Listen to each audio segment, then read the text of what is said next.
Hello दोस्तों, आइए हम जानते हैं कि ये बार बार हिंदू मुस्लिम विवाद क्यों हो जाता है, क्या कारण है और इसका क्या समाधान है। ऐसे ही वीडियो देखने के लिए हमारे चैनल को सब्सक्राइब करें और बेल आइकॉन को दबाना ना भूलें। हिंदू मुस्लिम विवाद, कारण, इतिहास और समाधान।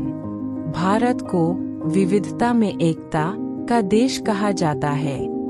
यहाँ अनेक धर्म, भाषाएं, संस्कृतियां और परंपराएं एक साथ निवास करती है। फिर भी समय पर हिंदू और मुस्लिम समुदायों के बीच तनाव, संघर्ष और विवाद देखने को मिलते रहे हैं। यह प्रश्न हर जागरूक नागरिक के मन में उठता है कि आखिर बार बार हिंदू मुस्लिम विवाद क्यों होता है। क्या यह धार्मिक मतभेद है, या राजनीतिक स्वार्थ, या समाज के भीतर जमी असमानताएं। इस प्रश्न का उत्तर इतिहास, समाज, राजनीति और मनोविज्ञान चारों दृष्टियों से समझना आवश्यक है। एक ऐतिहासिक पृष्ठभूमि का प्राचीन और मध्यकालीन भारत में इस्लाम का आगमन 7वीं शताब्दी के आसपास हुआ। अरब व्यापारियों के माध्यम से इस्लाम दक्षिण भारत के तटीय इलाकों में पहुंचा। प्रारंभिक दौर में हिंदू मुस्लिम संबंध काफी सौहार्दपूर्ण थे। कई मुस्लिम व्यापारी स्थानीय समाज में घुल मिल गए, परंतु 12वीं शताब्दी से जब मुस्लिम शासकों ने उत्तर भारत में सत्ता स्थापित की तो परिस्थितियां बदलने लगीं। दिल्ली सल्तनत और मुगल काल में सत्ता के संघर्ष को धार्मिक रंग मिला। हालांकि कई मुगल शासक जैसे अकबर, जहांगीर और शाहजहां ने धार्मिक सहिष्णुता दिखाई, परंतु कुछ शासक जैसे औरंगजेब की नीतियों ने हिंदू मुस्लिम संबंधों में खटास बढ़ाई। फिर भी यह कहना गलत होगा कि पूरा मुस्लिम शासन धार्मिक उत्पीड़न पर आधारित था। उस समय की राजनीति में सत्ता ही मुख्य थी, धर्म उसके लिए एक माध्यम मात्र। ब्रिटिश औपनिवेशिक नीतियां और फूट डालो, राज करो का विभाजन की जड़ें। ब्रिटिशों ने भारत में कदम रखते ही यह समझ लिया कि हिंदू और मुसलमानों की एकता उनके शासन के लिए सबसे बड़ा खतरा है। 1857 की क्रांति में जब दोनों समुदायों ने मिलकर ब्रिटिश सत्ता को चुनौती दी, तो अंग्रेजों ने ठान लिया कि भविष्य में वे कभी ऐसा एकजुटता नहीं होने देंगे। सांप्रदायिक राजनीति की शुरुआत। ब्रिटिश सरकार ने अलग अलग शिक्षा प्रणाली, जनगणना और राजनीतिक आरक्षण के माध्यम से हिंदू मुस्लिम एकता को तोड़ा।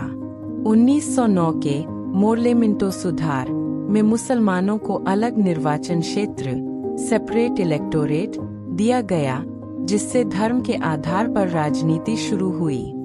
इसके बाद 1940 में मुस्लिम लीग ने पाकिस्तान की मांग रखी और 1947 में देश का विभाजन हो गया। विभाजन के दौरान हुए दंगे और हिंसा ने दोनों समुदायों के मन में गहरा अविश्वास और दर्द छोड़ा, जो आज तक पूरी तरह मिट नहीं सका। 3 स्वतंत्रता के बाद का भारत और सांप्रदायिक तनाव। संविधान और समानता का वादा। भारत के संविधान ने सभी नागरिकों को समान अधिकार दिए। धर्मनिरपेक्षता को देश की बुनियादी भावना के रूप में स्वीकार किया गया। फिर भी सामाजिक स्तर पर धार्मिक भेदभाव और असमानता बनी रही। दंगों का इतिहास। आजादी के बाद भी हिंदू मुस्लिम दंगे कई बार हुए। 1969 में अहमदाबाद, 1984 में दिल्ली सिख विरोधी दंगे, 1992 में बाबरी मस्जिद विध्वंस के बाद मुंबई, 2002 में गुजरात, 2013 में मुजफ्फरनगर और हाल के वर्षों में कई छोटे बड़े तनाव। इन घटनाओं ने दोनों समुदायों के बीच विश्वास की खाई को और गहरा कर दिया। 4 बार बार विवाद होने के प्रमुख कारण। ऐतिहासिक घाव और स्मृति। विभाजन और मध्यकालीन संघर्षों की यादें दोनों समुदायों के मन में आज भी जिंदा है। इतिहास को अक्सर राजनीतिक रूप से तोड़मरोड़ कर पेश किया जाता है, जिससे पुरानी घटनाओं का जहर नए युग में भी फैल जाता है। राजनीतिक स्वार्थ। भारत की राजनीति में धर्म एक शक्तिशाली वोट बैंक है। कई राजनीतिक दल अपने फायदे के लिए हिंदू मुस्लिम विभाजन को हवा देते हैं। सांप्रदायिक भाषण, चुनावी रैलियों में धार्मिक भावनाओं का उपयोग और सोशल मीडिया पर नफरत फैलाना, ये सब उसी राजनीति के उपकरण हैं। सामाजिक असमानता और शिक्षा की कमी। कई बार विवाद का मूल कारण अज्ञानता और सामाजिक असमानता होती है। जब समाज में आर्थिक और शैक्षणिक विषमता होती है, तब छोटी छोटी अफवाहें भी बड़े संघर्ष में बदल जाती है। जहाँ शिक्षा, संवाद और आपसी समझ की कमी है, वहाँ नफरत तेजी से फैलती है। मीडिया और सोशल मीडिया की भूमिका। पहले समाचार पत्र और अब सोशल मीडिया पर झूठी खबरें, फोटोशॉप किए गए वीडियो और अफवाहें बहुत तेजी से फैलती है। इनका असर गांव-गांव, शहर-शहर तक पहुंचता है और कई बार हिंसा की जड़ बनता है। धार्मिक संस्थानों का अतिराजनीतिकरण। जब धर्मगुरु और संगठन राजनीति में सक्रिय हो जाते हैं, तो धर्म का उद्देश्य, मानवता, प्रेम और सहिष्णुता पीछे छूट जाता है। मस्जिदों और मंदिरों से अगर नफरत का प्रचार होगा, तो समाज में एकता कैसे टिकेगी? 5 मनोवैज्ञानिक दृष्टि। मानव मस्तिष्क हम बनाम वे की प्रवृत्ति से चलता है। जब किसी समूह को यह सिखाया जाता है कि दूसरा धर्म तुम्हारा विरोधी है, तो उसके भीतर डर और घृणा पैदा होती है। धीरे धीरे यह डर हिंसा और द्वेष में बदल जाता है। वास्तव में हिंदू और मुस्लिम दोनों ही साधारण नागरिक शांति चाहते हैं, परंतु कुछ उग्रवादी तत्व इस मनोविज्ञान का फायदा उठाकर समाज को बांट देते हैं। 6 हिंदू मुस्लिम एकता के उदाहरण। यह कहना गलत होगा कि दोनों समुदाय हमेशा संघर्ष में रहे हैं। भारत का इतिहास हिंदू मुस्लिम एकता के अनगिनत उदाहरणों से भरा है। संत कबीर, जिन्होंने दोनों धर्मों की सीमाएं तोड़ी। अकबर का सुलह-ए-कुल सिद्धांत, जिसमें सब धर्मों को समान सम्मान मिला। गांधी और मौलाना आजाद की साझी आजादी की लड़ाई। गालिब, रहीम, रसखान जैसे कवियों ने हिंदू संस्कृति को अपनाया। और आज भी लाखों हिंदू मुस्लिम परिवार एक दूसरे के त्योहार, दुख सुख में साझेदारी करते हैं। वर्तमान परिदृश्य। आज के भारत में हिंदू मुस्लिम संबंध जटिल है। एक ओर तो अंतरधार्मिक विवाद, शिक्षा, कला, व्यापार में मेलजोल बढ़ा है। दूसरी ओर इंटरनेट पर ट्रोल आर्मी, हेट कैंपेन और अफवाहें तेजी से फैलती है। कभी मंदिर मस्जिद, कभी गोमांस मुद्दा, कभी जनसंख्या विवाद, ये सब नए नए रूप में सामने आते हैं। राजनीतिक दल इन्हें चुनावी मुद्दा बनाते हैं और आम नागरिक इसकी कीमत हिंसा और भय से चुकाता है। 8 समाधान के उपाय। शिक्षा और जागरूकता। समाज में शांति का सबसे बड़ा हथियार शिक्षा है। अगर बच्चों को बचपन से मानवता पहले का संस्कार दिया जाए, तो आने वाली पीढ़ी धर्म से ऊपर उठकर सोचेगी। मीडिया की जवाबदेही। समाचार माध्यमों को सनसनी नहीं, सच्चाई दिखानी चाहिए। फेक न्यूज फैलाने वालों पर सख्त कार्रवाई जरूरी है। राजनीतिक सुधार। धर्म के नाम पर वोट मांगने वाले नेताओं पर कड़ी कानूनी रोक होनी चाहिए। राजनीति को धर्मनिरपेक्षता और सामाजिक सद्भाव के सिद्धांत पर लौटना होगा। मिक्स संवाद। मंदिर और मस्जिद दोनों को संवाद के केंद्र बनाना चाहिए, विवाद के नहीं। दोनों समुदायों के बुद्धिजीवी और धर्मगुरु नियमित रूप से मिले, एक दूसरे की गलतफहमियां दूर करें। समान विकास। जब तक एक वर्ग आर्थिक रूप से पिछड़ा रहेगा, तब तक असंतोष रहेगा। सरकार को सबके लिए समान अवसर देने होंगे। शिक्षा, रोजगार, स्वास्थ्य में समान भागीदारी। नागरिक जिम्मेदारी। हर नागरिक को यह समझना होगा कि शांति बनाए रखना सिर्फ सरकार का नहीं, समाज का भी कर्तव्य है। अगर हम झूठी खबर न फैलाए, अफवाहों पर ध्यान न दें और आपसी संवाद बनाए रखें, तो कोई ताकत हमें बांट नहीं सकती। हिंदू मुस्लिम विवाद का निष्कर्ष। भारत एक ऐसा देश है जिसकी पहचान उसकी विविधता में एकता से होती है। यहाँ अनेक धर्म, भाषाएं, संस्कृतियाँ और परंपराएं साथ साथ फलती फूलती है। हिंदू और मुस्लिम समुदाय इस महान सभ्यता के दो प्रमुख स्तंभ हैं। परंतु अफसोस की बात यह है कि समय समय पर इन दोनों समुदायों के बीच विवाद और संघर्ष की घटनाएं होती रही है। इन विवादों ने केवल समाज की शांति को नहीं तोड़ा, बल्कि भारत की आत्मा, उसकी एकता और भाईचारे को भी गहरी चोट पहुंचाई है। अगर हम गहराई से देखें तो हिंदू मुस्लिम विवाद का कारण केवल धार्मिक मतभेद नहीं है, बल्कि इसके पीछे ऐतिहासिक, राजनीतिक, सामाजिक और मनोवैज्ञानिक कारक छिपे हुए हैं। मध्यकालीन काल से लेकर आज तक इन कारणों ने अपने अपने रूप में समाज को बांटने का काम किया है। लेकिन हमें यह समझना होगा कि हर युग में, हर काल में जो लोग इस देश के वास्तविक हितैषी रहे, उन्होंने हमेशा एकता और भाईचारे का संदेश ही दिया। एक अतीत से सीखना जरूरी है।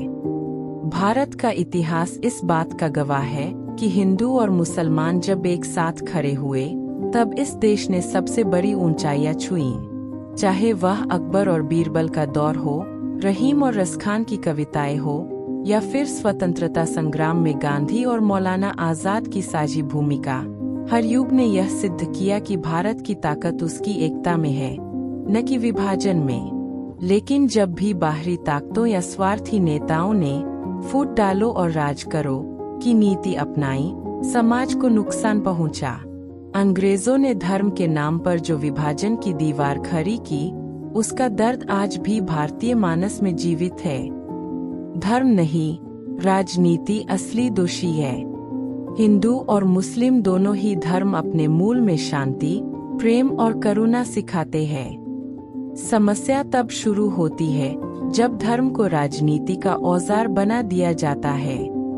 राजनीतिक दल धार्मिक भावनाओं को भड़काकर वोट बैंक बनाते हैं। हर चुनाव से पहले मंदिर, मस्जिद, धर्मांतरण, जनसंख्या जैसे मुद्दों को हवा दी जाती है। इससे साधारण लोग एक दूसरे को संदेह की नजर से देखने लगते हैं। हकीकत यह है कि आम हिंदू और आम मुस्लिम दोनों ही रोजी रोटी, शिक्षा और शांति चाहते हैं। उनकी समस्याएं एक जैसी है: बेरोजगारी, गरीबी, शिक्षा की कमी और स्वास्थ्य सुविधाओं की दिक्कतें। लेकिन जब राजनीति इन असली मुद्दों से ध्यान हटाकर धर्म को केंद्र बना देती है, तो समाज में तनाव पैदा होता है। यह तनाव फिर सोशल मीडिया और मीडिया चैनलों के जरिए और फैलता है।